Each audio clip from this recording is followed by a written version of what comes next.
নমস্কার, মায়া কিচেন থেকে সকলকে শুভেচ্ছা। তো আমি একটা রান্নার রেসিপি যেমনি বাড়িতে করা হয়, খাওয়া হয়, সেভাবেই আমি রান্নার রেসিপি তোমাদেরকে দেখাচ্ছি। তো হলো এটা আলু ছোটো ছোটো করে কাটা, এটা উচ্ছে দিয়ে যে চিংড়ি মাছ কেটে ধুয়ে হলুদ মাখিয়ে রেখেছি। তো তোমরা দেখতে থাকো, আমি উচ্ছে দিয়ে আলু দিয়ে চিংড়ি মাছ দিয়ে মাখা মাখা ঝোল, খুব সুন্দর লাগবে খেতে। তো আমার তেলটা গরম হয়ে গেছে, কড়াইতে দেওয়া আছে। তো আমি একটু কালো জিরে দেবো, ফোড়নটা তোমাদের পছন্দ মতন। তো দুটো শুকনো লঙ্কা ছিঁড়ে দেওয়া হলো। এই তেজপাতাটা সবসময় তোমরা দোকান থেকে কিনে নিয়ে আসবে, একটু মুছে নেবে। তেজপাতাটা দেওয়া হলো। তা আমি এবার চিংড়ি মাছটা দিয়ে দেওয়া হলো। ভালো করে আমি ভাজবো। এত সুন্দর উচ্ছে দিয়ে আলু দিয়ে মাখা মাখা ঝোল করবো। সবসময় তোমরা উচ্ছে ভাজা খাই বা ভাতে খাই, তো এটা হবে উচ্ছে আলু দিয়ে। তো এখানে দেখো আলু উচ্ছে দিয়ে দেওয়া হলো, বেশি মশলা দেবো না। এই টমেটো কুচি দিয়ে দেওয়া হলো, একটু ভালো করে নাড়বো। সুন্দর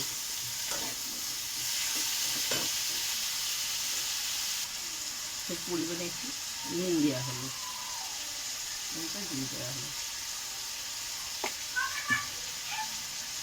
তো আমার হলুদটা আগে দেওয়া ছিল, অল্প করে আমি হলুদ দেবো, দিয়ে আমি ভালো করে নাড়বো, একটু করে কষাবো।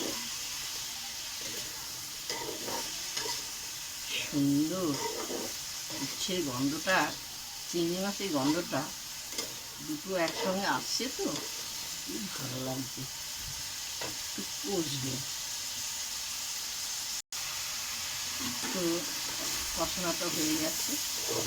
এখানে কিন্তু আর কিছু মশলা দেবো না, এই মশলাটা খুব সুন্দর লাগবে খেতে। তো দেখো আমি জল ঢেলে দেওয়া হবে, সিদ্ধ হবে। তো জলটা ঢেলে দিলাম।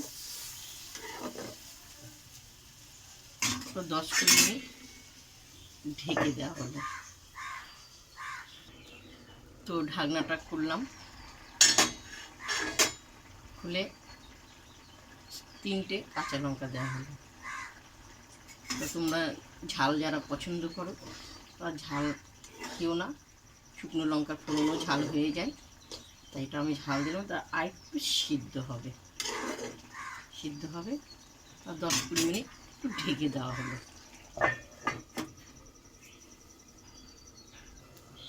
তো আমার তরকারিটা হয়ে গেছে। একটু আলু ভেঙে দেবো, মাখা মাখা হবে, একটু সিদ্ধ হয়ে গেছে। এরপর আমি নামাবো। সুন্দর হয়ে গেছে। তো এবার আমি নামিয়ে দেওয়া হলো থালায়। দেখতে পেয়েছো বাটিতে সুন্দর মাখা মাখা ঝোল হয়েছে, খুব সুন্দর। তো এত কষ্ট করে রান্না করেছি, খেতে তো হবে।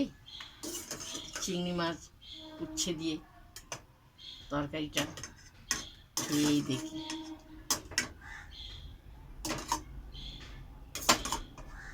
নেওয়া হলো, তো একটু খেয়ে দেখি। চিংড়ি মাছটা পড়েছে, দেখলে এক্ষুনি নামিয়ে, খুবই গরম, খাওয়া যাচ্ছে না, অপূর্ব হয়েছে। একটু মশলাও দেওয়া হয়নি,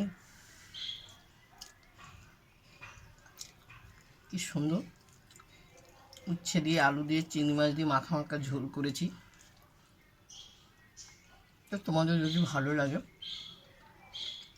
আমাকে লাইক দিও, শেয়ার করো, কমেন্ট করে জানাবে। এইভাবে তোমরা রান্না করে খাবে, খুবই ভালো লাগবে। হালকা পাতলা ঝোল। তা চলো এখন